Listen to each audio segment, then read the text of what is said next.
It only took 12 seconds. 4 armed hijackers, 1 terrified CEO, and a single father with Navy training who nobody saw coming. He didn't announce himself. He didn't hesitate. But in those 12 seconds, he dismantled a carefully planned crime and saved a life that would forever change his own.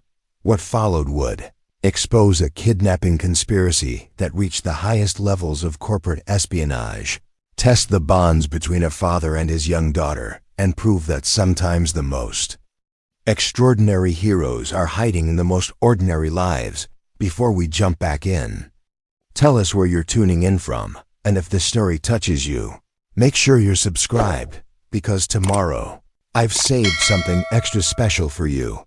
The Meridian Conference Center stood like a glass cathedral against the Seattle skyline. Its 40-story tower reflecting the morning light in sheets of gold and silver. Inside, the executive floors hummed with the quiet intensity of power in motion. Conference rooms filled with voices that moved markets, decisions that shaped industries, and ambitions that never rested. On the 37th floor, Amelia Hayes stood before floor-to-ceiling windows, her reflection ghosted against the cityscape. Beyond, she wore a tailored navy blazer over a silk blouse, her auburn hair swept into a professional chignon that spoke of control and precision. In her hands, she held a tablet displaying quarterly projections that would either secure her company's future or signal the beginning of its end. At 34, Amelia was the youngest CEO in Hayes Digital Solutions history. She had inherited the company from her father 3 years ago, not through nepotism, but through a brutal combination of MBA excellence, strategic brilliance, and the kind of work ethic that turned 18-hour days into lifestyle choices. Under her leadership, the company had transformed from a mid-tier software provider into a cybersecurity powerhouse that protected Fortune 500 companies from digital threats. But success in the corporate world came with a price. Amelia's personal life had become a carefully managed void. She lived alone in a downtown penthouse, drove herself to work in an armored sedan, and had learned to find companionship in quarterly reports rather than human connections. Her security team insisted on protocols, but Amelia often found their presence suffocating. She was a woman who had built her empire on the foundation of independence, and she guarded that independence fiercely. This morning was different, though. The Meridian Center was hosting the Pacific Northwest Cybersecurity Summit, and Amelia was scheduled to deliver the keynote address on corporate digital defense strategies. It was the kind of high-profile speaking engagement that could cement her company's reputation as the industry leader. She had spent weeks preparing, refining every slide, rehearsing every transition, anticipating every possible question. The irony wasn't lost on her that someone who spent her days protecting other companies from digital attacks had become somewhat careless about her own physical security. Her bodyguard had called in sick that morning, and rather than wait for a replacement, Amelia had decided to drive herself to the conference. It was only a 20-minute trip from her office building to the Meridian Center. What could go wrong? In 20 minutes? Her assistant knocked softly on the conference room door. "Ms. Hayes, your car is ready downstairs whenever you are." Amelia nodded, gathering her materials. The presentation was loaded on multiple backup devices, her talking points memorized, her confidence absolute. She had faced hostile takeover attempts, navigated international patent disputes, and stared down boardrooms full of men who thought her age and gender made her vulnerable. A speaking engagement should feel routine by now, but as she walked toward the elevator, something felt off. Maybe it was the way the security guard in the lobby avoided eye contact, or the fact that her usual parking space had been mysteriously reassigned that morning. Amelia had learned to trust her instincts in business, but she had never needed to apply that same intuition to physical danger. The elevator descended smoothly to the parking garage, and Amelia stepped out into the fluorescent-lit underground space. Her black Tesla Model S waited in space B47, its sleek lines reflecting the harsh overhead lighting. She had always preferred driving herself when possible. Behind the wheel, she felt in control of her own destiny, able to think clearly without the distraction of conversation or the feeling of being managed. As she approached the car, Amelia noticed that the garage seemed unusually quiet. Normally, even at mid-morning, there would be some foot traffic, the distant sound of car doors closing, the echo of heels on concrete. Today, the silence felt heavy, almost oppressive. She reached for her car door handle, and that's when her world changed forever. They emerged from behind concrete pillars like shadows taking form. 4 men, dressed in black tactical clothing, their faces hidden behind ski masks. They moved with military precision, surrounding her vehicle before she could even process what was happening. The leader, tall and broad-shouldered, approached from her left while the others took positions at the car's other corners. "Miss Hayes," the leader said, his voice muffled but calm. "Please step away from the vehicle." Amelia's mind raced through possibilities. This could be a robbery, but her purse contained maybe $300 in cash. Her jewelry was valuable, but not extraordinary. The Tesla was expensive, but car theft seemed like an unnecessarily complicated approach in a secured parking garage. "Who are you?" she demanded, her voice steadier than she felt. "What do you want?" "We want you to come with us quietly," the man replied. "No one needs to get hurt if you cooperate." That's when Amelia understood. This wasn't about money or car theft. This was about her, specifically. Someone wanted Amelia Hayes, not her possessions. The realization sent ice through her veins, but it also triggered the same analytical thinking that had made her successful in business. Who would benefit from her disappearance? What was the endgame? "My company doesn't negotiate with kidnappers," she said, trying to buy time while her mind worked through options. "Whatever you think you'll gain from this, you're wrong." The leader's head tilted slightly, and she could sense amusement behind the mask. "Ms. Hayes, your company's cybersecurity protocols are impressive. But physical security is an entirely different matter, and right now you're coming with us." He gestured to one of his companions, who produced a pair of plastic zip-tie restraints. Amelia took a step backward, her shoulder blades hitting the cool metal of her car. The parking garage suddenly felt vast and empty, the fluorescent lights casting harsh shadows that seemed to swallow any hope of rescue. "I have a meeting in 30 minutes, she said, grasping for anything that might make them reconsider. "People will be looking for me." "We're counting on it," the leader replied. That's when Amelia realized this wasn't just a kidnapping. It was a message, a demonstration of power. Someone wanted to prove that even the CEO of a cybersecurity company wasn't safe from physical threats. The implications terrified her more than the immediate danger. The men began to close in, their movements coordinated and professional. Amelia pressed herself against the car, her mind calculating distances to exits, possibilities for escape. But the garage had been chosen carefully. The stairwell was too far away, the elevator required a key card, and her phone had no signal in the underground space. As the zip ties came closer to her wrists, Amelia Hayes realized that all her professional success, all her strategic thinking, all her independence meant nothing in this moment. She was about to become a victim, and there was nothing she could do to stop it. The fluorescent lights hummed overhead, casting their sterile glow over what was about to become the most terrifying experience of her life. In the distance, she could hear the faint sound of a car engine, but it was too far away to offer hope. She closed her eyes for a moment, trying to find the composure that had carried her through every other crisis in her life. When she opened them again, the 4 men were within arm's reach, and then everything changed.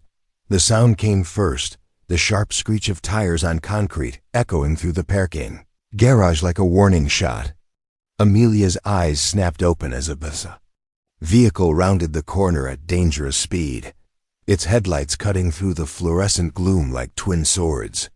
For a moment, she thought rescue had arrived, some miracle intervention that would save her from the nightmare closing in around her dot instead. Her heart sank as she realized this was part of their plan. The van was unmarked, military-grade black, with tinted windows that revealed nothing of what lay inside. It skidded to a stop 20 feet away, positioning itself to block any potential escape routes, while leaving enough room for the operation to continue. The engine continued to idle, a low rumble that seemed to vibrate through the concrete floor, and into Amelia's bones. "Right on schedule," the leader said with satisfaction that chilled her blood. The van's sliding door opened with a metallic bang that echoed through the garage like a gunshot.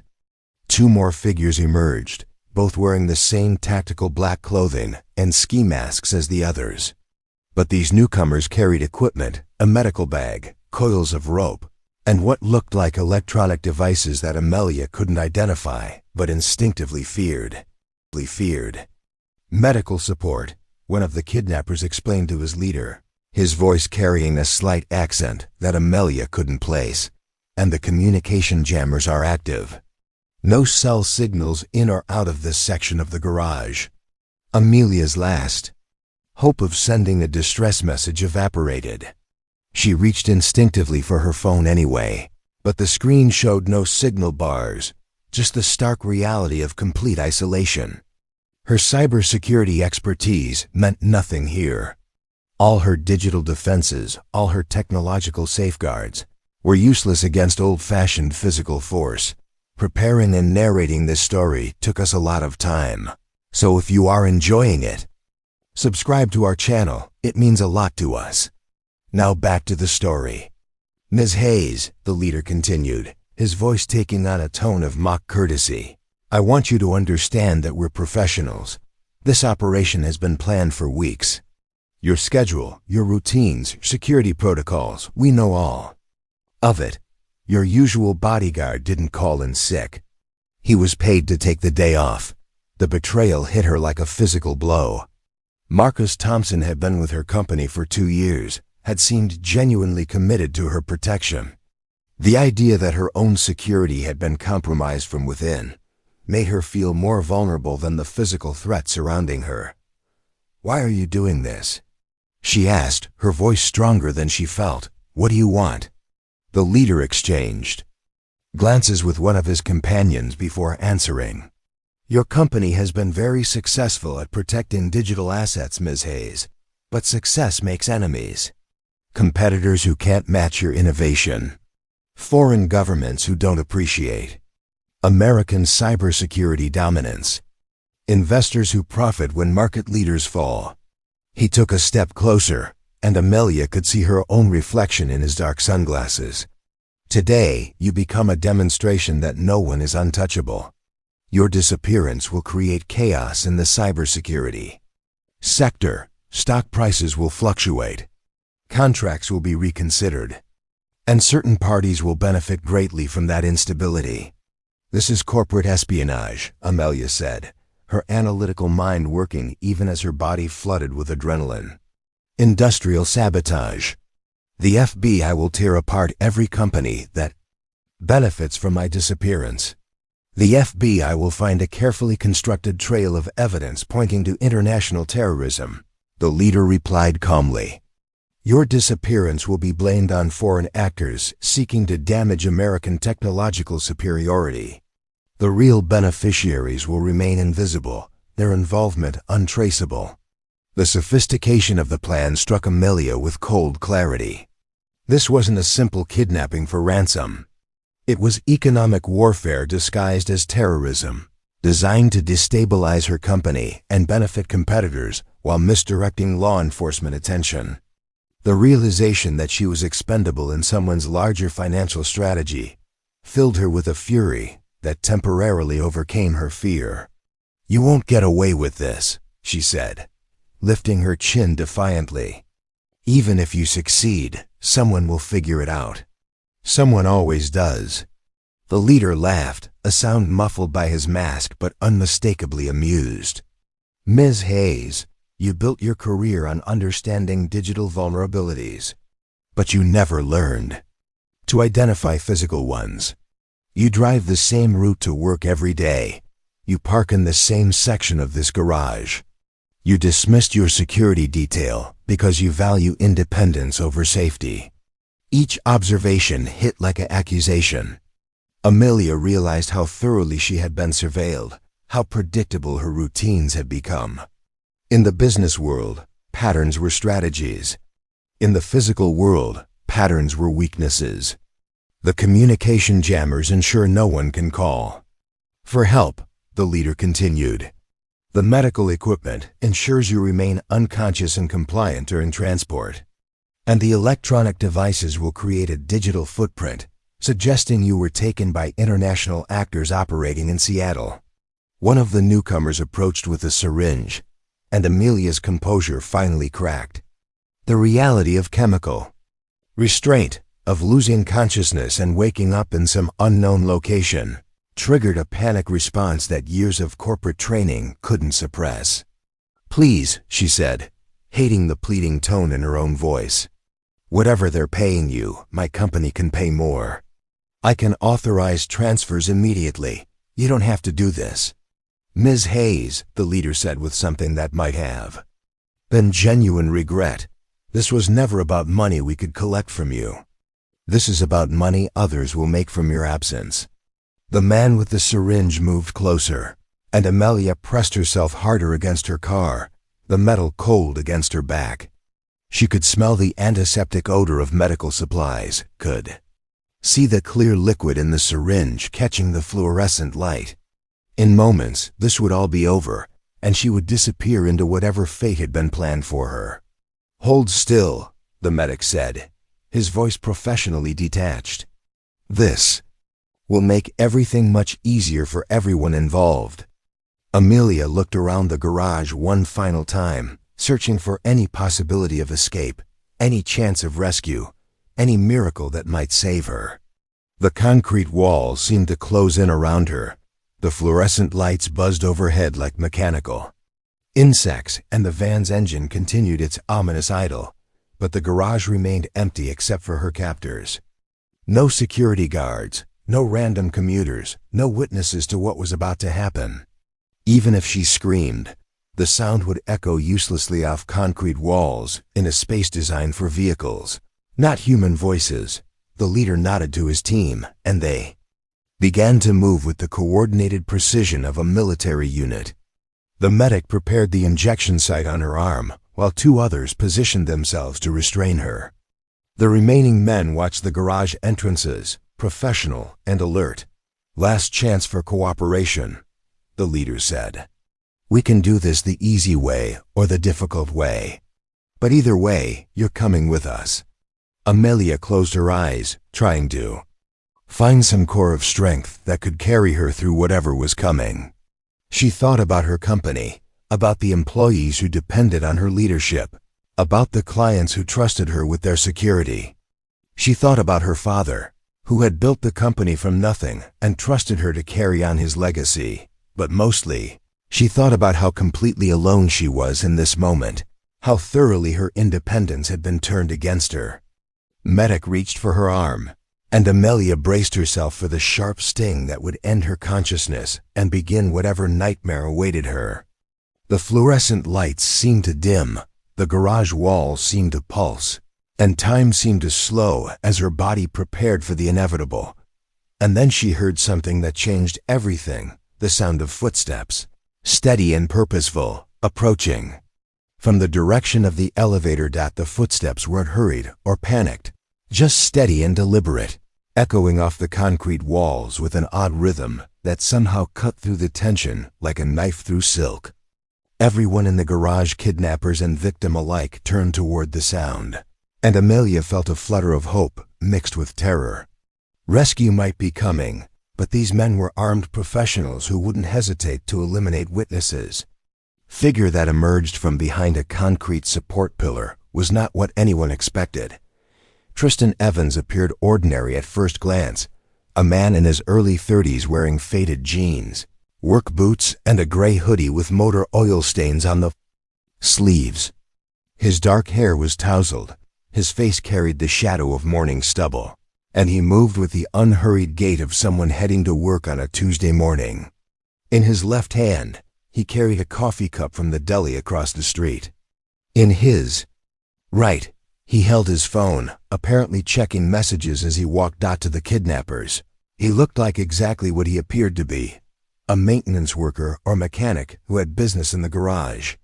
Nothing threatening, nothing that required immediate attention.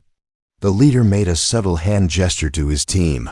Let the civilian pass. Maintain operational security. Continue the mission. But Amelia noticed something the kidnappers missed. The man's eyes, while apparently focused on his phone, were actually tracking every detail of the scene. His casual stride was covering ground with military efficiency.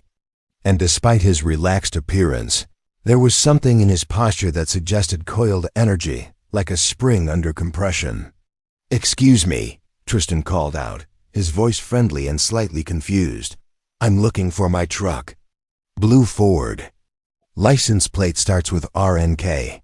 I thought I parked on this level, but these garages all look the same, you know."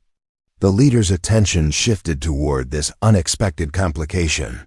The operation was supposed to be clean and quick, but civilians always introduced variables. He needed this man gone, but without creating suspicion or leaving witnesses. "Wrong level," the leader called back, not moving from his position near Amelia. "Try level 3. "Oh, thanks," Tristan replied, still approaching at that same steady pace. "But hey, is everything okay over there? Seems like a lot of activity for a Tuesday morning." Now he was 30 feet away, close enough that Amelia could see his face clearly. What she saw there made her heart race, not panic or confusion, but cold calculation. His eyes met hers for just a fraction of a second, and she saw something that gave her hope for the first time since this nightmare began: recognition. He understood exactly what was happening. "Everything's fine," the leader said, his voice carrying an edge of warning. "Just some car trouble we're helping the lady with." "Car trouble, huh?" Tristan said, and his tone shifted almost imperceptibly. Still friendly, still casual, but with an undertone of skeptical interest. "Funny, that Tesla looks like it's running fine to me. Engine's not even on." The medic with the syringe froze, suddenly aware that their cover story wasn't holding. Two of the kidnappers began reaching inside their jackets, but slowly, trying not to escalate the situation unnecessarily. "Listen, buddy," the leader said, his patience clearly wearing thin. "You need to move along. This doesn't concern you."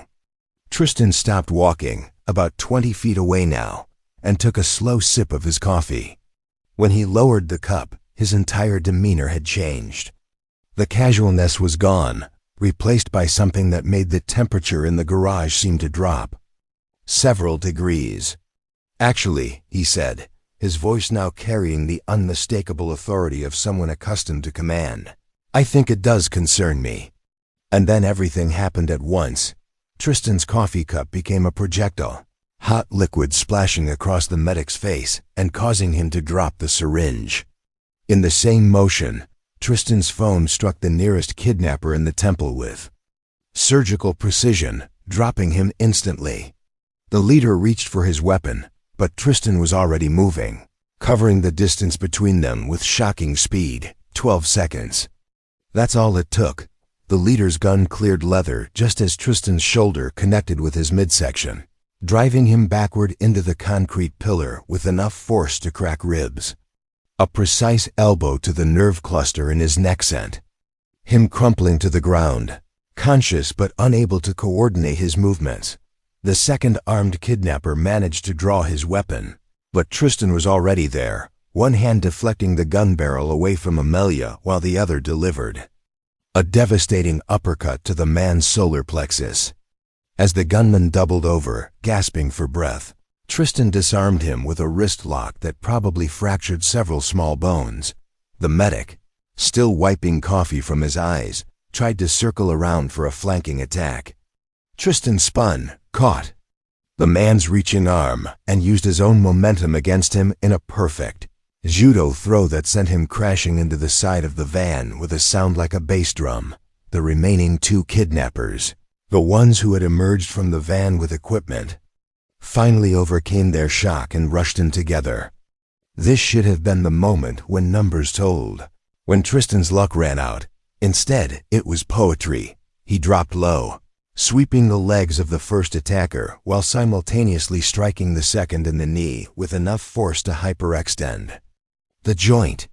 As the first man fell, Tristan caught him in a chokehold, applying just enough pressure to cut off blood flow to the brain without causing permanent damage.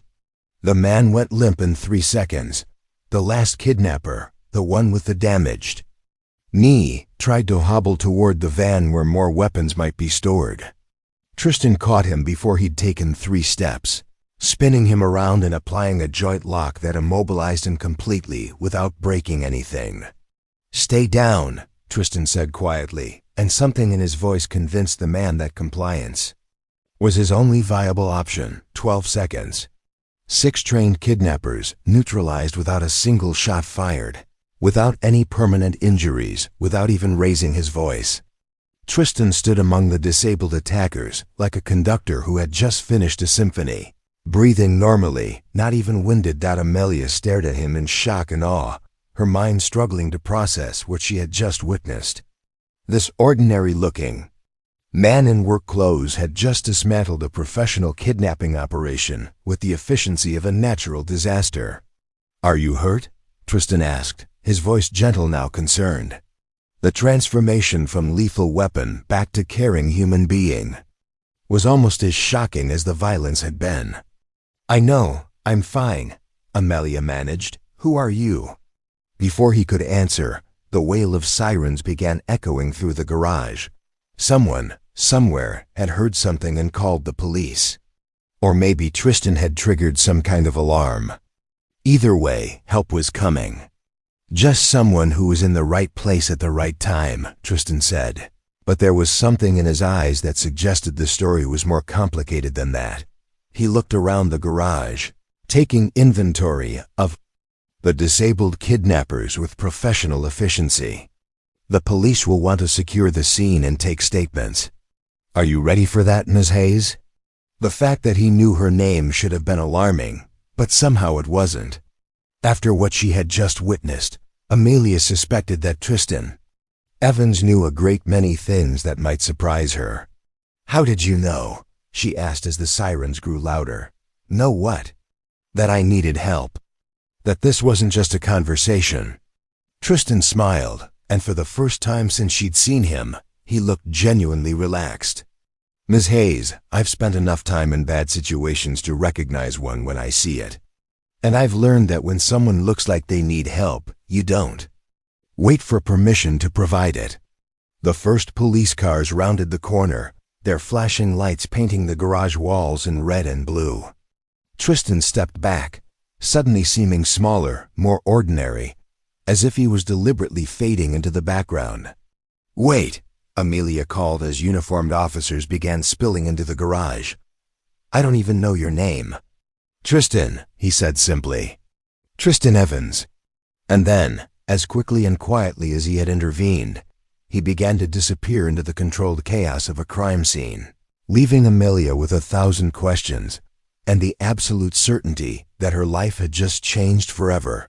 The Meridian Conference Center's parking garage had transformed into a scene from a crime thriller. Police cars lined the entrance ramps, their red and blue lights creating a strobe effect that bounced off concrete walls and chrome bumpers.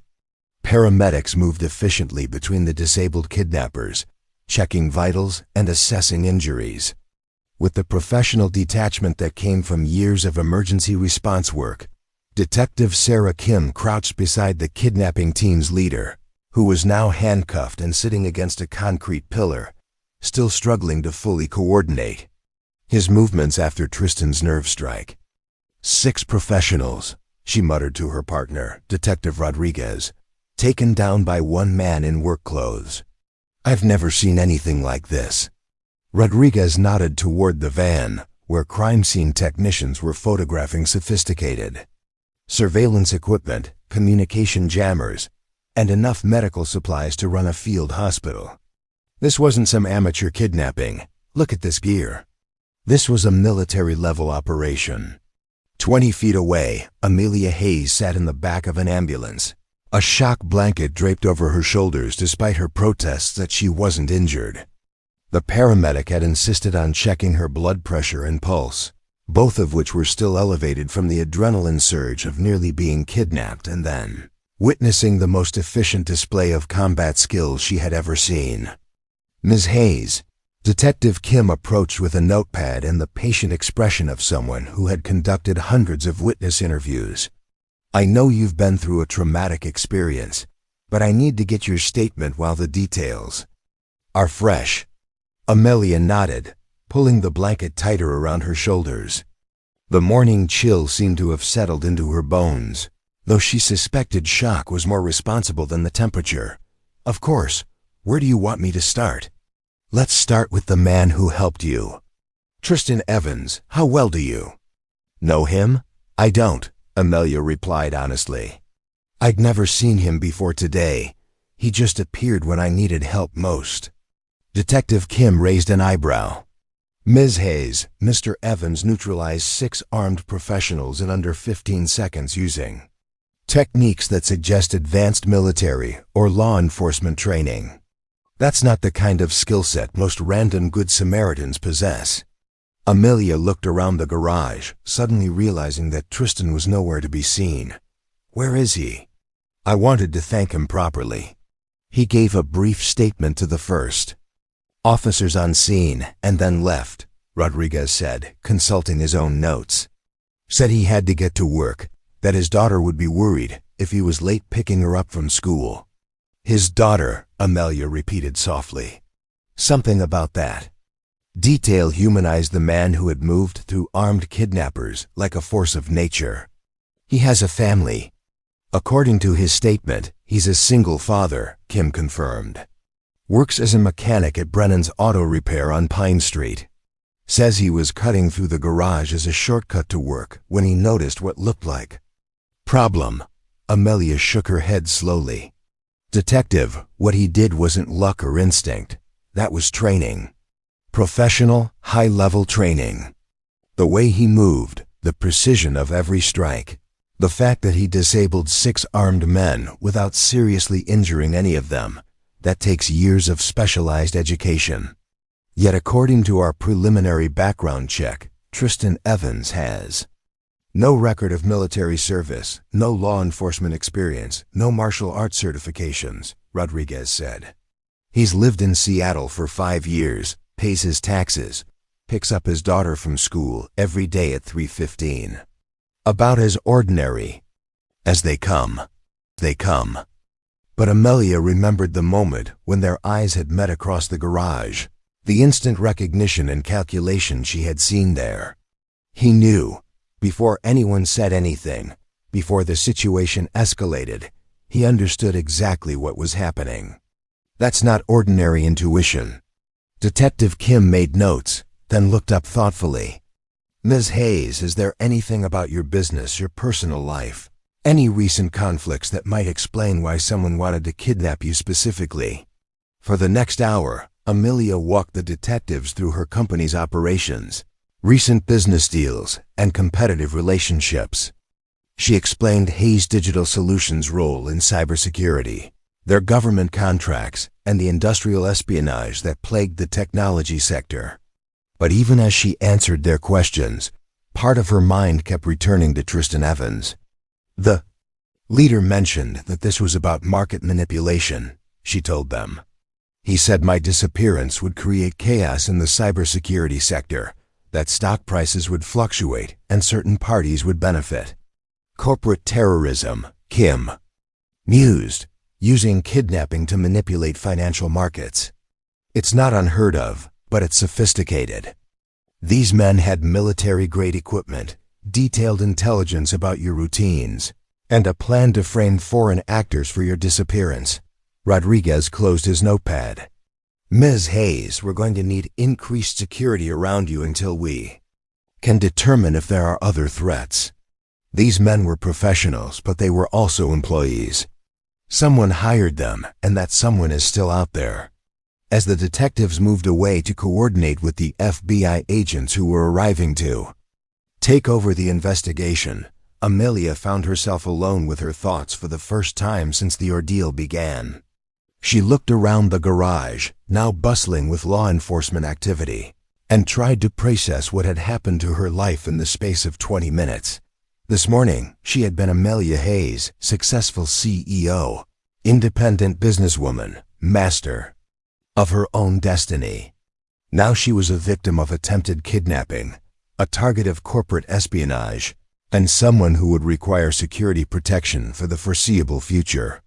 Her carefully controlled life had been shattered by forces beyond her influence, but there was something else, something that felt almost as significant as the kidnapping attempt itself.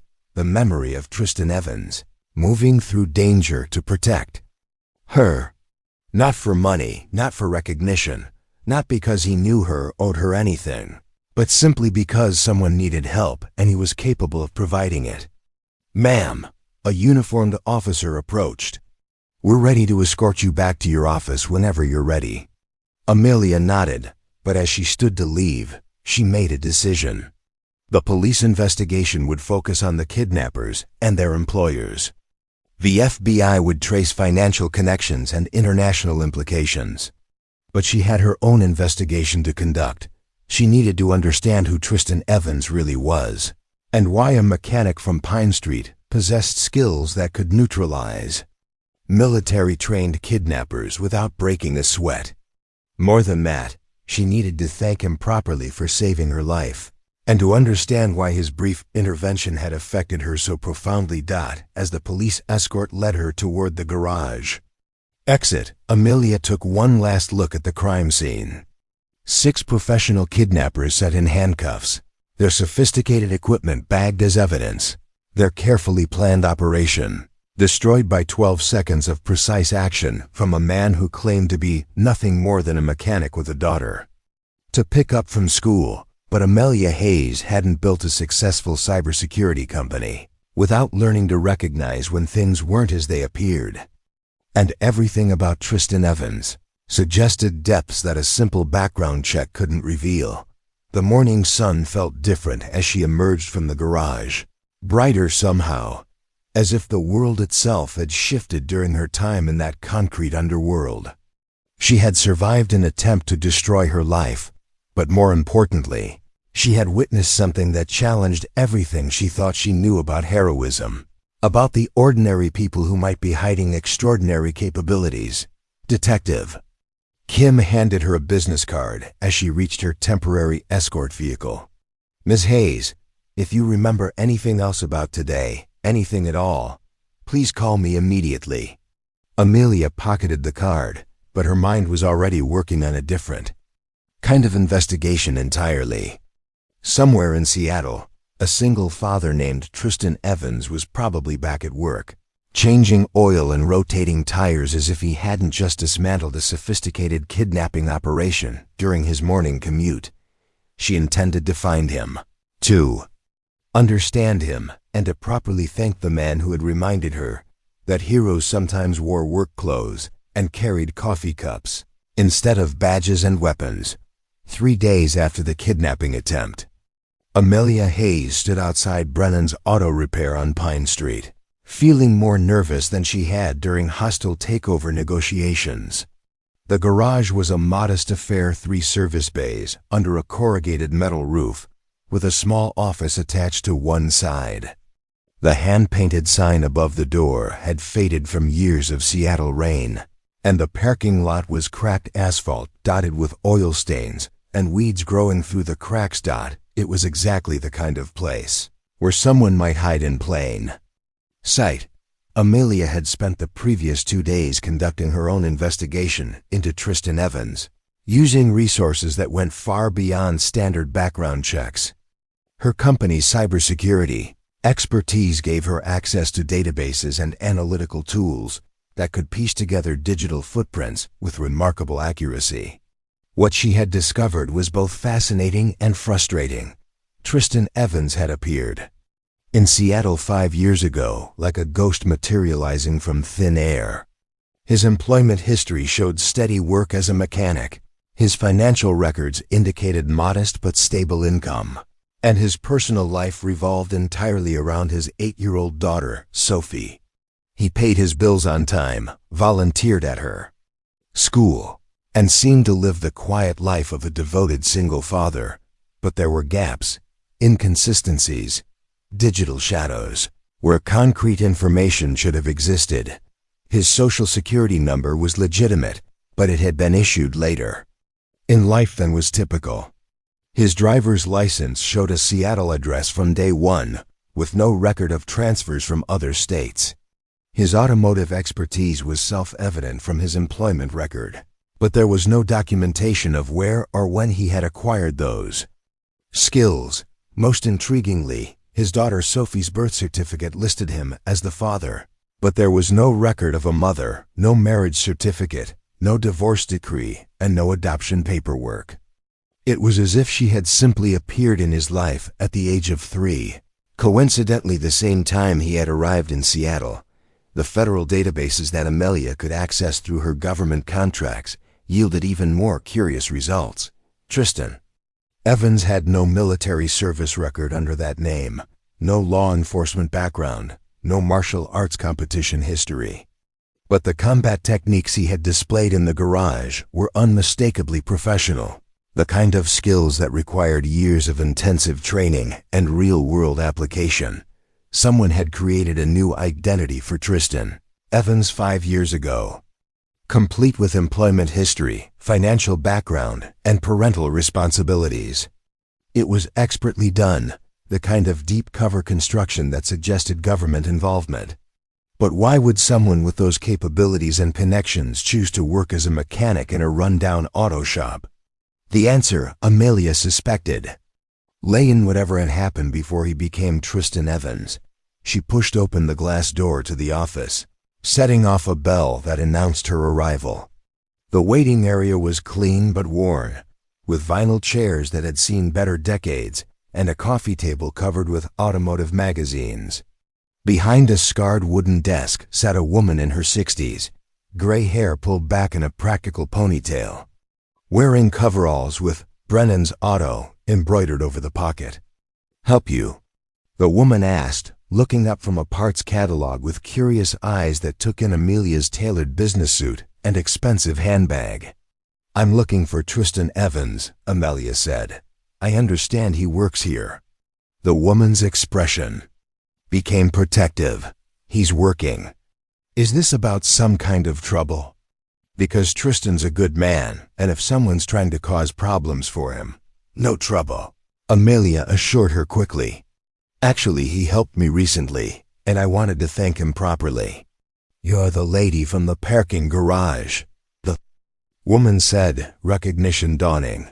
"Saw it on the news. Said some hero stopped a kidnapping downtown." She stood up, extending a calloused hand. "I'm Mary Brennan. My late husband started this place 40 years ago." Amelia shook her hand, noting the strength in the older woman's grip. "Amelia Hayes. And yes, Tristan saved my life. I've been hoping to speak with him." Mary's protective stance relaxed slightly. "He's been avoiding the reporters. Doesn't like attention, never has. But maybe he'll talk to you since you were there." She gestured toward the service bays. "Bay 2, he's under a Honda Civic. Probably won't hear you coming over the air tools." Amelia walked through the connecting door into the main garage area, immediately struck by the contrast with her usual environment. The smell of motor oil and metal shavings filled the air, mixing with the sounds of pneumatic tools and classic rock radio playing from a paint-spattered boombox. It was honest work in a real place, far removed from the glass towers and digital abstractions of her usual world. She found him exactly where Mary had predicted, lying on a creeper under a blue Honda, only his legs visible beneath the vehicle. He was wearing the same type of work clothes she remembered from the garage, though these were clean and bore the Brennan's Auto logo on the shirt pocket. Tristan?" She called, raising her voice over the noise. The work stopped. After a moment, the creeper rolled out from under the car, revealing Tristan Evans looking up at her with surprise and something that might have been concern. He sat up, wiping his hands on a shop rag, and she was struck again by how ordinary he appeared until you looked closely at his eyes. "Ms. Hayes," he said, standing with fluid grace, "I wasn't expecting to see you here." "I wanted to thank you properly," she said, "and to ask you some questions, if you don't mind." Tristan glanced around the garage, noting that they had attracted the attention of the other mechanics. "Mary, can you take my calls for a few minutes?" he called toward the office. "Take all the time you need," Mary's voice came back. Heavy with approval, Tristan led Amelia to a small break room adjacent to the service area, offering her a chair at a scarred formica table. He poured coffee from a pot that looked like it had been brewing since the Reagan administration, and sat down across from her, still holding the shop rag. "First," Amelia said, "thank you.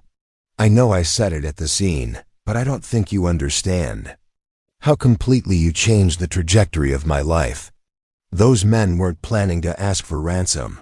I would have disappeared." Tristan nodded gravely. "I figured as much. Corporate espionage disguised as terrorism. It's an old playbook."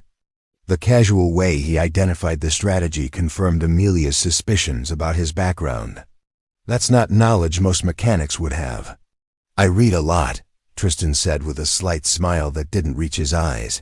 Amelia decided on directness. "Tristan, I've spent the last 3 days trying to understand who you are. My company has access to databases that can trace anyone's background, but you're remarkably difficult to research." "Most people are, if you know what to look for and what to avoid," he replied calmly. "Your skills, your knowledge, your ability to assess and neutralize threats, these aren't things you pick up from reading. They're muscle memory, instinct, years of training and experience." Tristan was quiet for a long moment, studying her face as if trying to decide how much truth she could handle. "Ms. Hayes, some people have backgrounds that are better left in the past. Not because they did anything wrong, but because those backgrounds come with complications that can put other people at risk."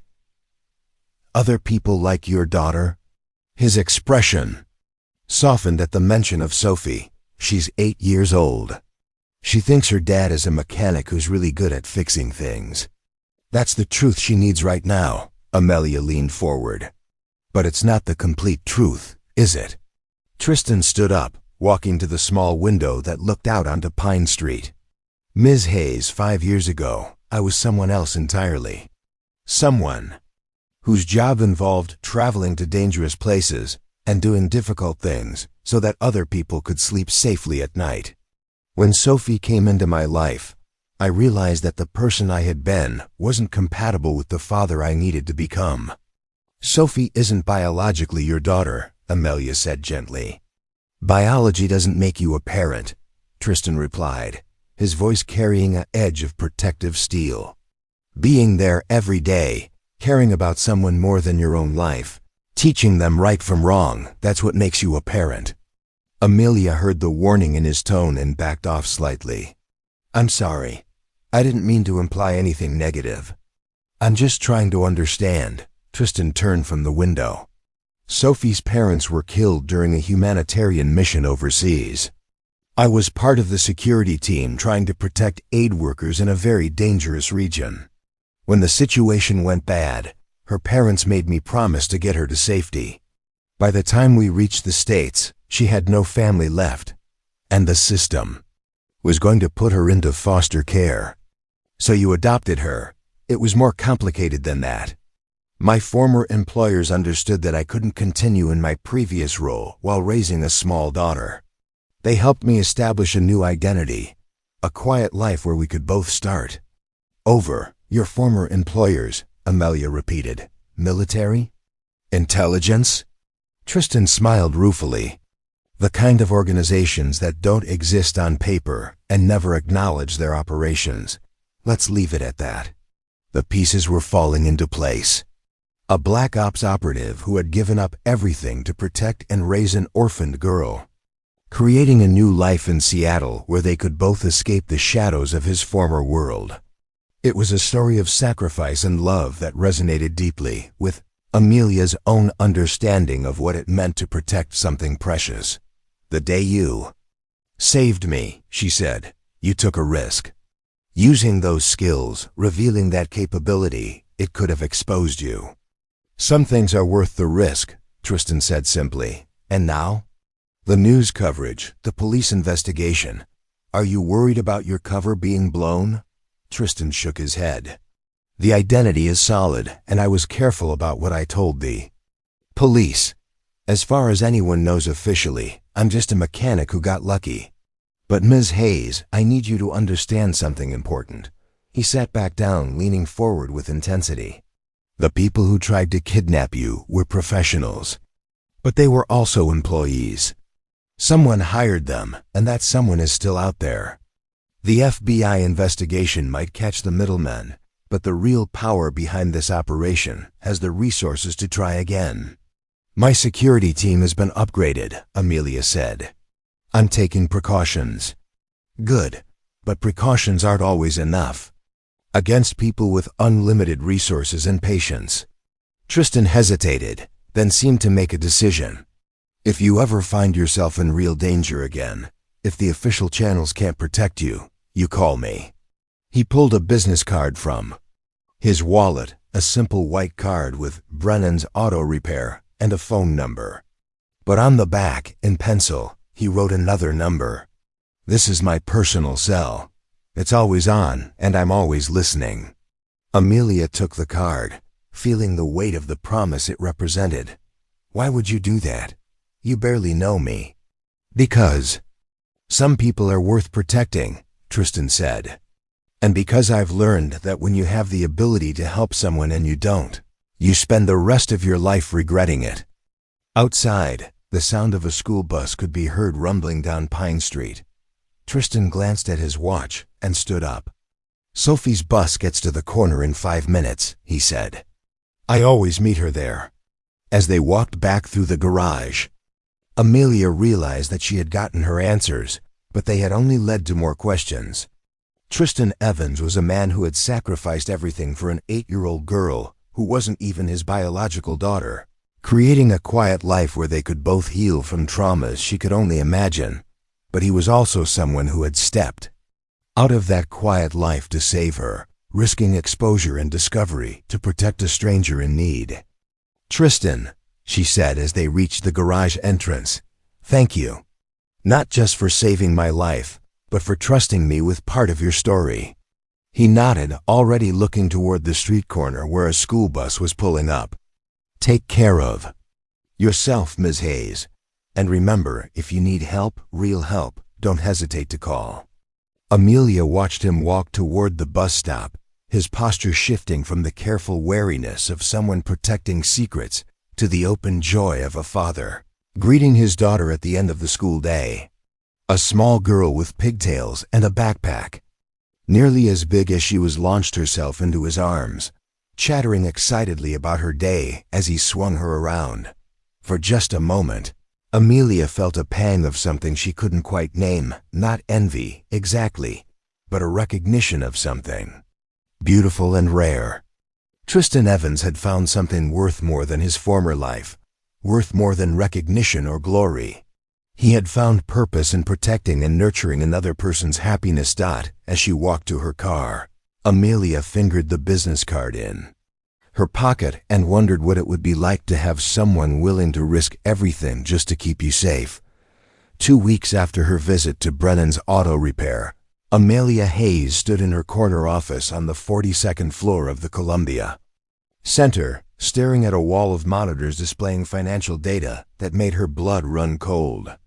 Her head of security, David Park, sat at the conference table behind her, surrounded by documents that painted a picture of conspiracy far more elaborate than anyone had initially suspected. "It's not just about you anymore," Park said, his voice grim as he sorted through FBI briefing materials that had been shared with her security team. The kidnapping attempt was just the opening move in something much bigger. Much bigger. Amelia turned from the windows, her reflection ghosted against the Seattle skyline. Since the parking garage incident, she had thrown herself into understanding not just who had targeted her, but why. What she had discovered was a web of corporate manipulation that stretched across 3 continents and involved players she had never considered enemies. "Walk me through it again," she said, settling into her chair at the head of the polished conference table. Park opened the first folder, revealing photographs of the 6 kidnappers, now identified through international databases. The men who tried to take you weren't random mercenaries. They're part of an organization called Meridian Solutions, officially a private security company, unofficially a group that handles difficult situations for clients who prefer to remain anonymous. He spread out additional photos showing the same men in different contexts. Airport surveillance footage from 3 different countries, corporate events, what appeared to be training facilities in remote locations. Meridian Solutions has been linked to 12 similar operations in the past 2 years, Park continued. CEOs who disappeared during critical business negotiations, scientists who vanished before important presentations, activists who went missing just before major environmental hearings. In every case, the disappearance created chaos that benefited specific corporate interests. Amelia studied the timeline Park had constructed, seeing patterns that chilled her. Industrial terrorism disguised as random crime. Exactly. But here's where it gets complicated. Park pulled out another set of documents. The FBI traced the payments to Meridian Solutions. They came from a shell company in the Cayman Islands, which is owned by another shell company in Luxembourg, which is controlled by a holding company in Singapore. Standard money laundering architecture, Amelia observed. But someone had to authorize the initial payment. That's where your cybersecurity expertise becomes relevant, Park said, sliding a tablet across the table. The FBI shared this with us because they need help tracing digital transactions. Look at the payment patterns. Amelia scrolled through screens of financial data, her analytical mind automatically identifying anomalies and connections. What she saw made her stomach drop. These aren't random payments. Someone is systematically targeting leaders in the technology sector, specifically those involved in cybersecurity and data protection. 7 CEOs in 18 months, Park confirmed. All leaders in companies that protect digital infrastructure or develop security technologies. You would have been number 8. The implications hit Amelia like a physical blow. This wasn't about her company's specific innovations or her personal business relationships. Someone was conducting economic warfare against the entire cybersecurity industry, weakening American technological defenses by eliminating key leaders and creating instability in critical companies. Foreign government? She asked. That's the obvious conclusion, but the evidence is pointing in a different direction. Park opened another folder, revealing corporate logos and executive photographs. 3 major technology companies have benefited significantly from the chaos created by these disappearances. Stock prices, contract acquisitions, market share gains, they've profited every time. Amelia recognized 2 of the companies immediately. Quantum Dynamics and Tech Global Industries. They've been trying to break into government cybersecurity contracts for years, but they couldn't compete with established firms. And the third company is newer, but they've been growing aggressively since these disappearances started. Park pointed to a logo Amelia didn't recognize. Nexus Corporate Solutions. Officially, they provide business consulting and strategic planning services. Unofficially, they seem to specialize in helping companies acquire assets from distressed competitors. You think Nexus is coordinating this? I think Nexus is the front for something bigger. Look at their client list. Amelia studied the tablet screen, seeing names that made her pulse quicken. Defense contractors, energy companies, pharmaceutical giants, all industries where market manipulation could have national security implications. Someone is using targeted corporate terrorism to reshape entire sectors of the economy, she said quietly. And they're doing it with surgical precision. Park nodded gravely. The FBI thinks your kidnapping was scheduled to coincide with your company's announcement of the new encryption protocol next week. Your disappearance would have created enough uncertainty to tank your stock price and force the board to delay or cancel the announcement, which would have given competitors time to develop similar technology, Amelia realized, or allowed foreign actors to develop countermeasures before our encryption went live. The national security implications are staggering, Park agreed. Your company's encryption protocol is scheduled to become the new standard for protecting government communications. If it had been delayed or compromised, the consequences could have lasted for decades. Amelia stood and walked to the windows again, processing the scope of what they were dealing with. She had built her company to protect digital infrastructure from cyber threats, but she had never imagined that the greatest threat might come from physical violence orchestrated by her own countrymen. "What does the FBI want from us?" she asked. "They want you to proceed with the encryption announcement as scheduled," Park said. "But they also want to use you as bait." Amelia turned sharply. "Bait? They believe Nexus will try again. Your survival and continued operation threatens their entire strategy. If you announce the encryption protocol on schedule, you'll prove that their methods can be defeated, which could expose their other operations. So they want me to paint a target on my back and wait for the next attack." "They want you to paint a target on your back while they prepare to trace the next attack back to its source," Park corrected. "It's the best chance they'll have to identify the real power behind Nexus and Meridian Solutions." Amelia considered the proposal, weighing her personal safety against the broader implications of the conspiracy. If she backed down now, if she delayed the encryption announcement or withdrew from public view, she would be giving these people exactly what they wanted. But if she proceeded, she would be risking not just her own life, but potentially the safety of everyone around her. What kind of protection can they offer? Full FBI security detail, safe house options, advanced surveillance detection, everything they would provide for a federal witness, Park said. But you'd have to give up your independence, submit to their protection protocols completely. The irony wasn't lost on Amelia. She had built her entire life around independence and control, and now her survival might depend on surrendering both to federal agents who saw her primarily as an asset in their investigation. "There's another option," Park said quietly, "which is the man who saved you, Tristan Evans." Park pulled out a thin file. "I've been doing some discreet research since you visited him. His background is clean, but it's also clearly constructed. Someone with serious resources created his identity. He told me some of his story," Amelia said carefully.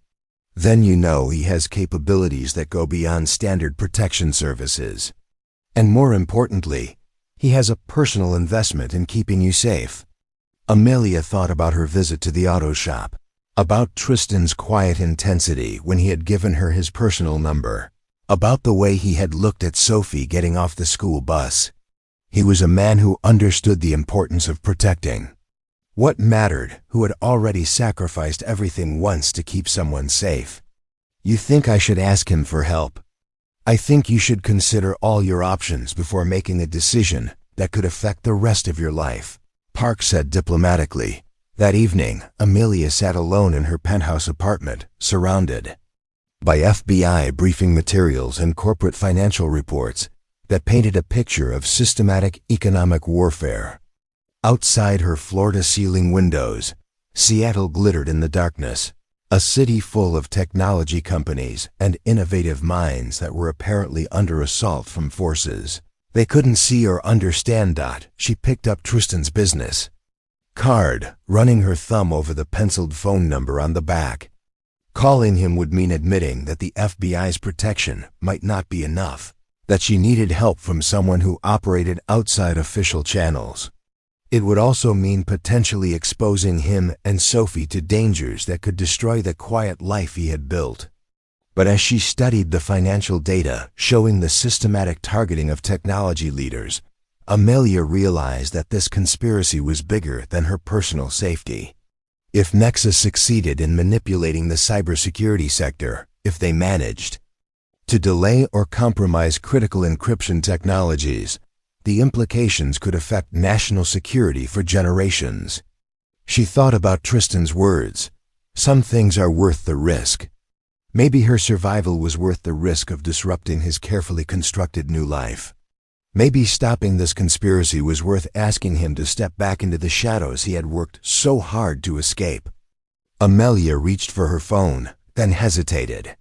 Once she made this call, there would be no going back. For either of them. Outside, the city lights blurred slightly as exhaustion caught up with her. Tomorrow she would have to decide whether to trust her life to federal protection or to ask a man she barely knew to risk everything he had built for the sake of stopping an enemy neither of them fully understood. But tonight, she simply sat with the weight of knowing that her personal nightmare was just one small part of a much larger threat to everything she had spent her career trying to protect. The call came at 2:47 a.m. on a Thursday, pulling Tristan from the light. Sleep that had become his default since leaving his former life. He answered on the first ring, instantly alert, years of training overriding the domestic peace of his small apartment above Brennan's auto repair. "Tristan, it's Amelia," her voice was steady, but he could hear controlled fear underneath the professional composure. "I need your help." He was already moving, padding quietly to the window to scan Pine Street for anything unusual. "What's the situation?" "They tried again, 3 hours ago. FBI safe house in Bellevue. 4 agents down, but I wasn't there. I had a feeling something was wrong, so I left early and went to my backup location." Tristan felt the familiar cold calculation settle over him, the mental shift from civilian to operative that he had hoped never to experience again. "Are you secure now?" "I think so." But Tristan, they knew about the safe house. They had inside information, tactical intelligence, complete operational details. Someone with access to federal protection protocols is feeding them information. The implications hit him immediately. If Nexus had penetrated FBI security, then Amelia was trapped between an enemy with unlimited resources and protectors who couldn't be trusted. Standard protection protocols had become liability rather than safety. "Where are you now?" he asked, already moving toward his bedroom closet where certain items were stored behind false panels. The Fairmont Olympic Presidential Suite, registered under a cover identity, but I can't stay here long. Don't move until I get there. Don't trust anyone, not even hotel security. I'll be there in 20 minutes. Tristan, Amelia's voice carried a note he hadn't heard before, vulnerability mixed with determination. "I know what I'm asking. I know what this could mean for you. And Sophie." He paused in the middle of pulling tactical gear from its hiding place. Sophie was sleeping peacefully in her room down the hall, surrounded by stuffed animals and homework assignments, protected by the carefully constructed normalcy he had built around their life.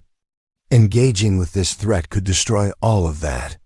"Some things are worth the risk," he said, echoing his own words from weeks earlier. "Stay put, I'm coming." Tristan moved through his apartment with practiced efficiency, gathering equipment he had hoped never to need again. Body armor that still fit perfectly despite 5 years of civilian life.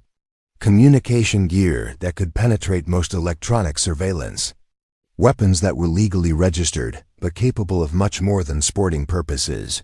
He wrote a quick note for Mary Brennan, explaining that he had a family emergency and wouldn't be in for a few days. Then he composed a more detailed message for Sophie to be delivered if something went wrong, explaining how much he loved her, how proud he was of the person she was becoming, and providing contact information for people who would take care of her if he didn't return. The drive to The Fairmont took 18 minutes through empty Seattle streets, during which Tristan's mind shifted fully into operational mode. He analyzed threat vectors, escape routes, communication protocols, and contingency plans with the automatic precision that had kept him alive through dozens of high-risk missions. But this felt different. In his former life, he had protected assets and completed objectives because that was his job. Tonight, he was protecting someone who had become personally important to him, someone whose safety mattered beyond professional obligation.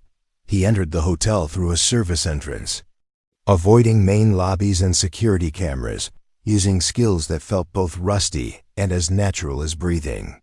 The presidential suite was on the 42nd floor, accessible through 3 different elevator banks and 4 separate stairwells, good options for escape, but also multiple attack vectors for anyone with building knowledge. Amelia opened the door before he knocked, having watched his approach through the suite's security monitors.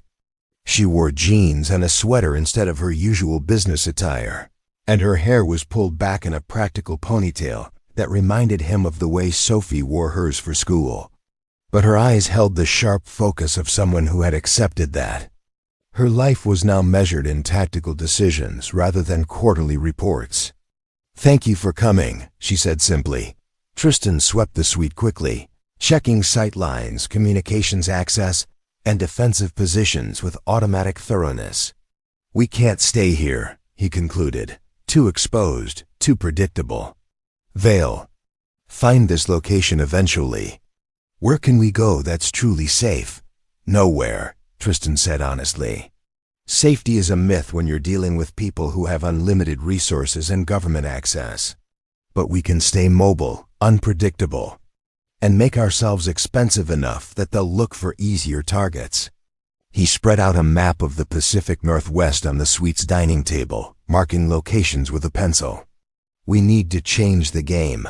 Right now, they're hunting you while you hide. We need to turn that around. You want to hunt them instead. I want to make them react to us instead of us reacting to them. Force them to make mistakes, reveal their resources, expose their network." Tristan looked up from the map. "But that means going offensive. It means taking risks that could get both of us killed." Amelia studied the map, then looked at him with steady determination. "What do you need from me?" "Over the next 2 hours." Tristan laid out a strategy that combined his operational experience with Amelia's corporate intelligence resources.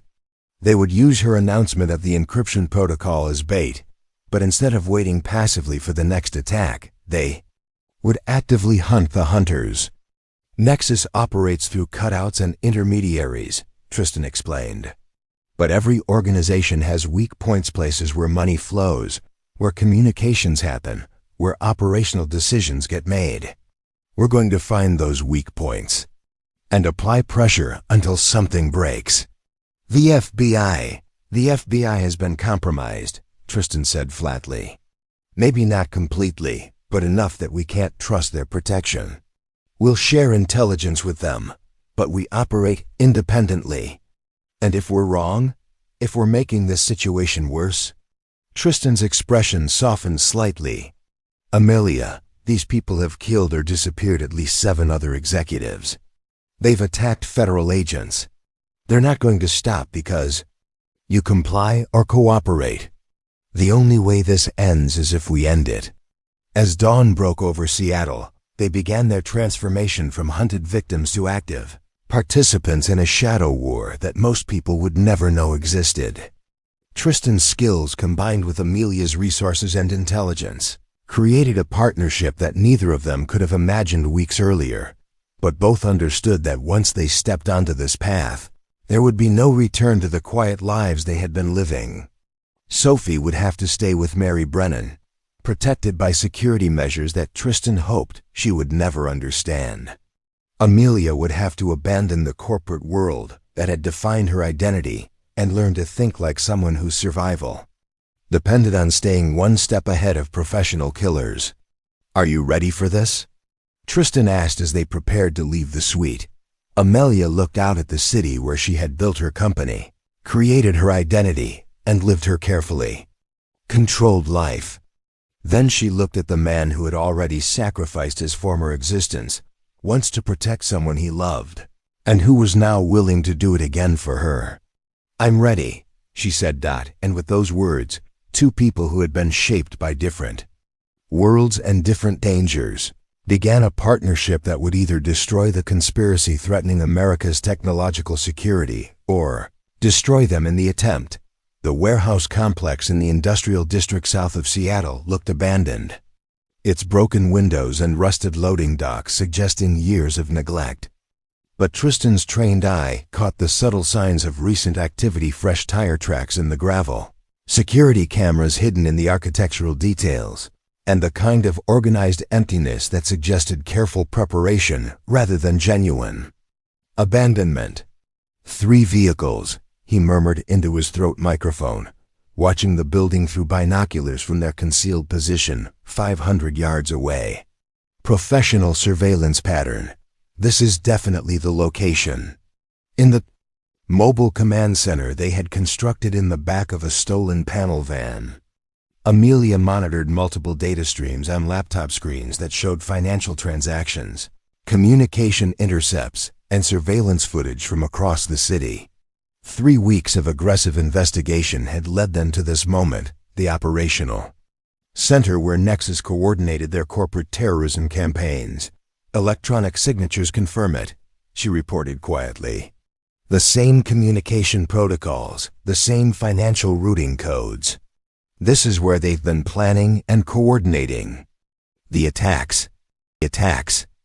Their campaign had been methodical and relentless, using Tristan's operational skills combined with Amelia's corporate intelligence resources. They had systematically dismantled Nexus's carefully constructed network. Bank accounts had been exposed, communication channels had been compromised, and key personnel had been identified and neutralized through strategic pressure rather than violence. But the leadership remained hidden, protected by layers of security and misdirection that required direct action to penetrate. "FBI tactical team is in position," came the voice of Special Agent Sarah Chun through their encrypted communication system. After weeks of independent operation, they had finally established contact with uncompromised federal agents who could provide official support for the final phase of their investigation. "Remember," Chun continued, "we need the leadership alive. Dead conspirators can't testify about their backers or reveal the full scope of the operation." Tristan checked his equipment one final time: body armor, communication gear, and weapons selected for precision rather than destruction. Beside him, Amelia wore similar tactical gear, her corporate executive identity transformed into something harder and more dangerous through weeks of training and shared risk. "You don't have to do this," Tristan said quietly. "The FBI team can handle the assault. You've done your part." "These people tried to destroy my life and my company," Amelia replied, checking the pistol she had learned to use during their weeks together. "They've killed other executives, attacked federal agents, and threatened national security. I'm not watching from the sidelines while someone else finishes this." Tristan nodded, recognizing the determination that had made her successful in business, now applied to matters of survival and justice. Together, they had become something neither could have been alone: a combination of tactical expertise and strategic intelligence that had proven more effective than traditional law enforcement approaches. "Alpha Team, execute," Chun's voice commanded through their earpieces. The assault began with coordinated precision that would have impressed Tristan's former military colleagues. FBI tactical teams moved on the warehouse from 3 directions, while electronic warfare specialists jammed communications and disabled security systems. But instead of the standard dynamic entry that might have given the conspirators time to destroy evidence or escape through prepared routes, Tristan and Amelia took a different approach. They went through the roof. Tristan's rappelling skills, dormant for 5 years but still muscle memory perfect, carried them down through a skylight into the warehouse's main operational area. What they found there confirmed their worst fears about the scope of the conspiracy they had been fighting. The warehouse contained what could only be described as a corporate war room. Multiple workstations displayed real-time financial data from dozens of technology companies, while wall-mounted screens showed surveillance footage from corporate executives across the country. Filing cabinets contained detailed psychological profiles, security assessments, and operational plans for attacks that hadn't yet been executed. This isn't just about cybersecurity companies, Amelia realized, scanning the target lists displayed on computer monitors. They're systematically attacking every sector that's critical to American technological leadership. Defense contractors, aerospace companies, pharmaceutical firms, energy corporations. The scope of Nexus's operation was far broader than anyone had suspected. They weren't just manipulating markets. They were conducting economic warfare designed to weaken America's competitive position across multiple industries. Federal agents. The shouts echoed through the warehouse as FBI teams breached the main entrances, but Tristan was already moving toward the executive offices at the rear of the building, where the real architects of this conspiracy would be. Found out the gunfight that followed was brief, but intense. Nexus security personnel were well-trained and heavily armed, but they were defenders in a prepared position, facing attackers who had studied their routines and identified their weaknesses. Tristan's tactical experience combined with FBI coordination to overwhelm resistance quickly and efficiently. When the shooting stopped, 3 men in expensive suits sat handcuffed in the warehouse's executive conference room, surrounded by evidence of their involvement in corporate terrorism spanning 2 years and multiple countries. The leader, a man named Harrison Blackwood, who had once served as a deputy secretary in the Department of Commerce, looked at Tristan and Amelia with the calculating expression of someone already planning legal defenses. "You have no idea what you've disrupted," Blackwood said calmly. "The economic implications of your interference will resonate for decades." The economic implications of industrial terrorism were going to resonate for decades anyway, Amelia replied coldly. "The difference is that now American companies will succeed based on innovation rather than your willingness to murder their leadership." Special Agent Chun entered the conference room with a thick folder of evidence that had been collected from the warehouse computers.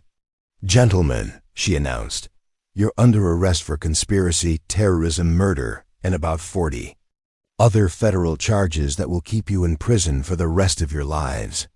As the arrests were completed and evidence was secured, Tristan stood with Amelia outside the warehouse, watching as federal agents documented the largest corporate terrorism conspiracy in American history.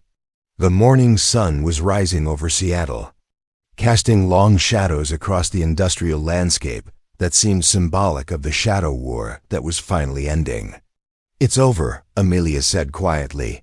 "This part is over," Tristan corrected. "But conspiracies like this don't exist in isolation. There will be other threats, other enemies who think they can use violence to manipulate markets and destroy competition. And when that happens?" Tristan looked at her, seeing the transformation that weeks of shared danger had created. The independent corporate executive who had been targeted for kidnapping had become someone capable of fighting back against forces that threatened not just her personal safety, but national security itself. "When that happens," he said, "people like us will. Be ready." They walked toward their vehicle as FBI agents continued processing the crime scene behind them. The conspiracy that had threatened to destabilize American technological leadership was destroyed, its architects in custody, and its network of operatives exposed to law enforcement agencies around the world. But more importantly, 2 people who had been living carefully contained lives had discovered something unexpected. A partnership based on shared values and complementary skills that was stronger than either of them could have been alone. The shadow war was over. But their story was just beginning.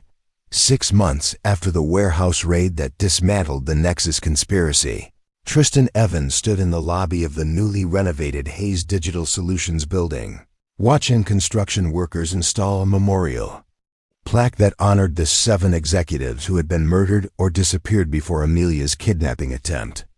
The polished granite surface reflected the morning light streaming through floor-to-ceiling windows, creating patterns that seemed to shift and dance like the lives that had been lost and saved. "The memorial was Sophie's idea," Amelia said, joining him beside the plaque. She wore jeans and a simple blouse instead of her former corporate armor, and her auburn hair fell loose around her shoulders in a style that spoke of someone who had learned to value authenticity over appearance. Tristan smiled, thinking of his 8-year-old daughter, who had become unexpectedly wise about matters of justice and remembrance during the months when he had been forced to explain why their quiet life had suddenly become complicated by federal investigations and media attention. "She said they should be remembered as heroes," he replied. "People who died trying to protect something important, even if they didn't know they were under attack." The transformation in both their lives had been profound but gradual, like the way Seattle's seasons shifted from rain to sunshine, inevitable but gentle, allowing time for adjustment and growth. Tristan had returned to work at Brennan's Auto Repair, but his role had evolved beyond simple mechanical work. Mary Brennan had quietly restructured the business to include a security consulting division, allowing Tristan to use his specialized skills, helping small businesses and individuals protect themselves from threats they couldn't afford to face alone.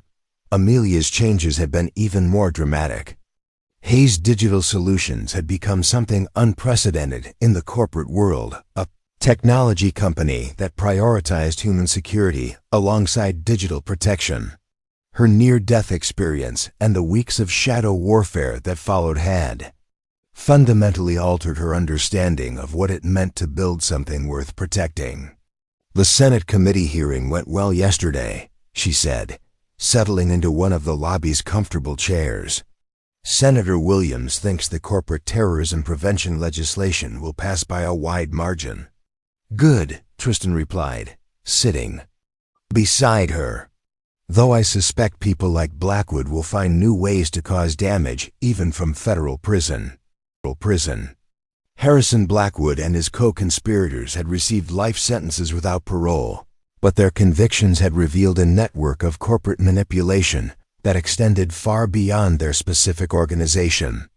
The investigation had exposed similar operations targeting European technology companies, Asian manufacturing leaders, and emerging markets across 3 continents.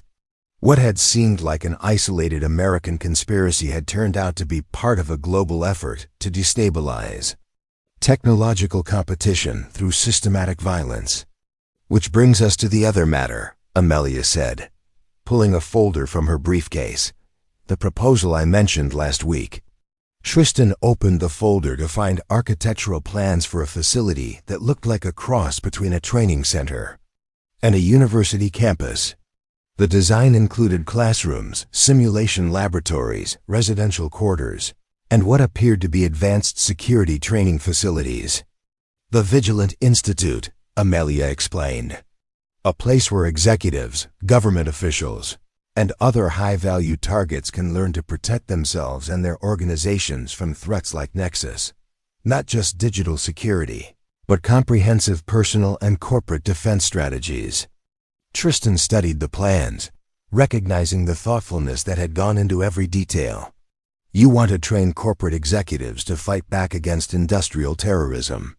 I want to train them to recognize threats, avoid becoming victims, and respond effectively when prevention isn't enough," Amelia corrected. "The kind of integrated approach that saved my life and destroyed a conspiracy that could have destabilized the entire American technology sector." The proposal was ambitious and unprecedented, an institution that would combine Tristan's operational expertise with Amelia's understanding of corporate vulnerability, creating something that could protect future targets from experiencing what they had been through. "The funding is already in place," Amelia continued. "Technology companies that were on Nexus's target list have committed to supporting the institute." The FBI has agreed to provide training resources and guest instructors. Even some of my former competitors are interested in participating. And you want me to run it? I want us to run it, Amelia said, meeting his eyes with the direct honesty that had developed between them during their weeks of shared danger. Your skills, my resources, Sophie's wisdom about what really matters, everything we've learned working together. Tristan was quiet for a long moment, processing the magnitude of what she was proposing. It would mean leaving the quiet life he had built at Brennan's Auto Repair, stepping back into a world where his specialized skills would be needed and used regularly. But it would also mean protecting people who couldn't protect themselves, preventing other families from experiencing the loss and trauma that had shaped both his and Amelia's lives. What about Sophie? He asked finally. What about Sophie? Came a voice from across the lobby. They turned to see Sophie Evans approaching with Mary Brennan, both carrying coffee cups from the building's new cafe and wearing expressions of barely suppressed excitement. At 8 years old, Sophie had become surprisingly sophisticated about adult conversations, especially those involving her father's unusual career transition from mechanic to corporate security consultant. We heard you talking about the school, Sophie said, settling into a chair beside her father with the confident ease of a person who belonged wherever she chose to be. The one where you're going to teach people how to help each other. It's not exactly a school, Tristan began, but Sophie waved off his explanation. Ms. Amelia showed me the plans last week, she announced. There's a playground and a library, and a place where people can bring their families while they learn important stuff. It looks like the kind of place where heroes work.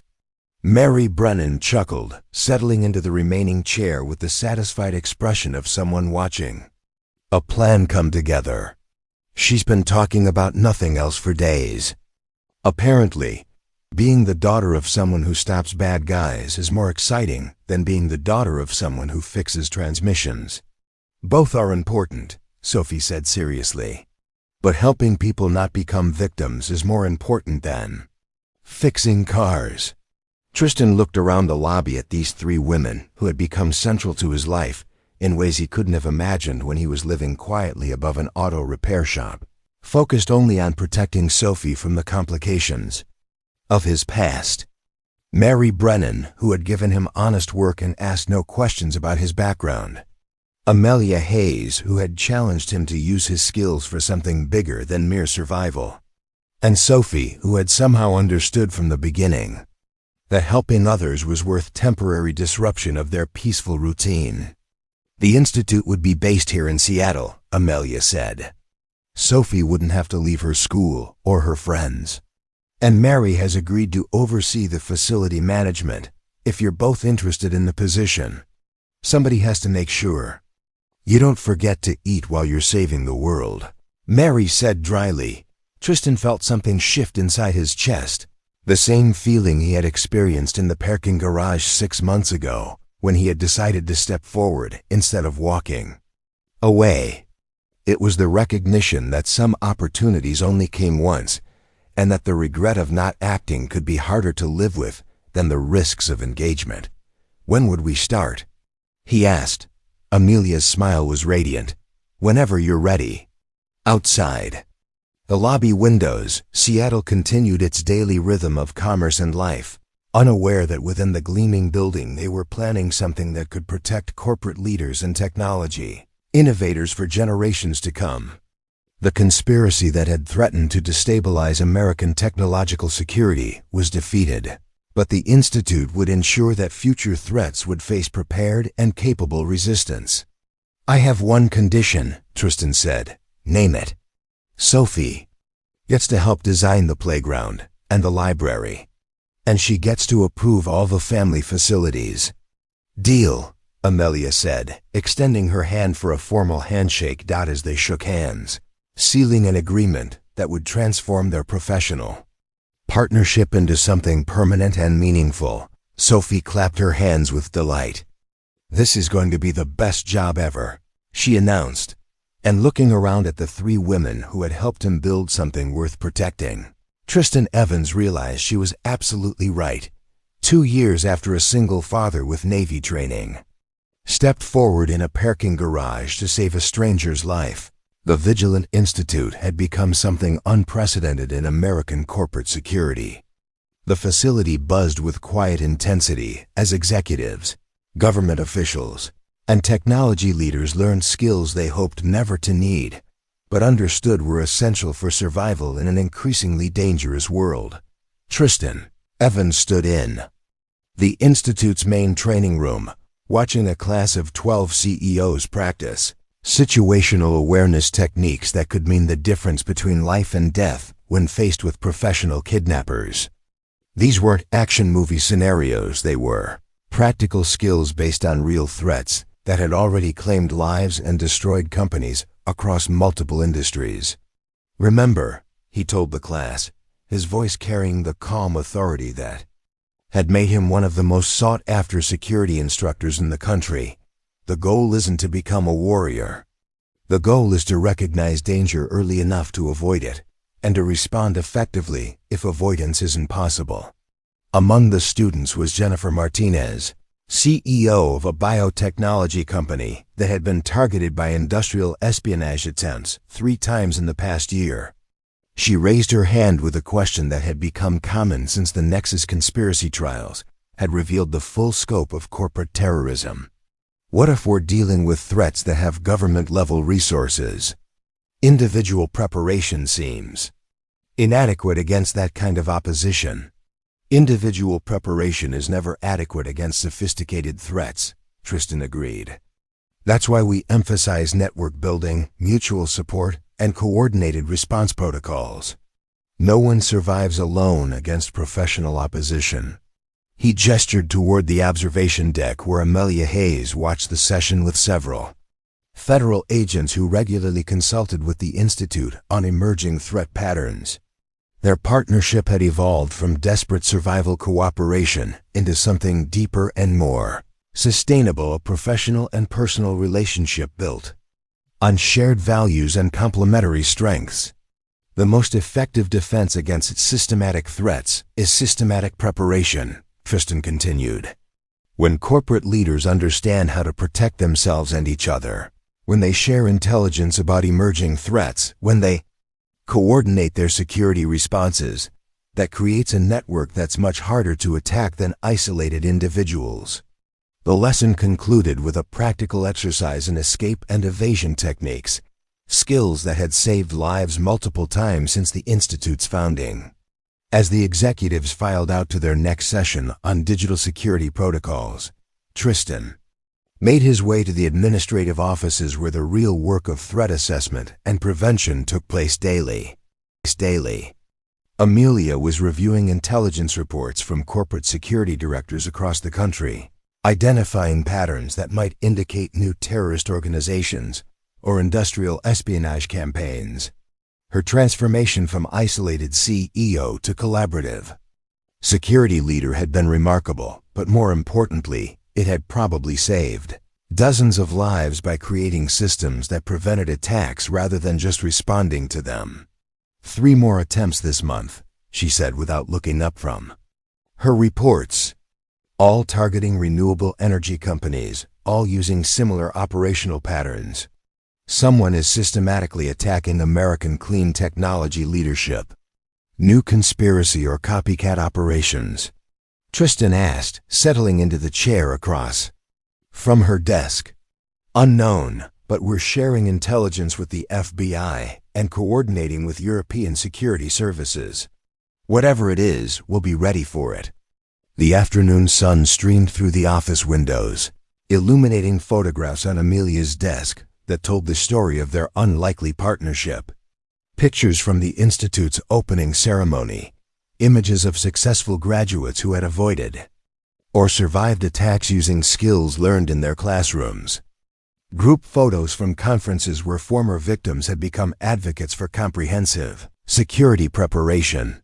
But the photo that meant the most to both of them showed Sophie Evans at the Institute's Family Day, surrounded by other security professionals. Families, all of whom understood that protecting what mattered sometimes required accepting risks that ordinary people never faced. "Speaking of being ready," Amelia said, finally looking up from her reports with a smile that had become familiar and precious to Tristan over the months of working together. "Sophie wants to know if you're planning to cook dinner tonight or if she should ask Mary to teach her how to make spaghetti for 3 people. 3 people? I was hoping you'd invite me to stay. We have those new threat assessments to review, and it's more efficient to work at your place than to keep shuttling between offices." Tristan smiled, recognizing the careful way Amelia had learned to navigate their evolving relationship. They had moved beyond professional cooperation into something that felt like family, but both understood the importance of maintaining boundaries that protected Sophie's stability and their own. Emotional equilibrium. "I'll cook," he said, "but you're helping Sophie with her math homework afterward.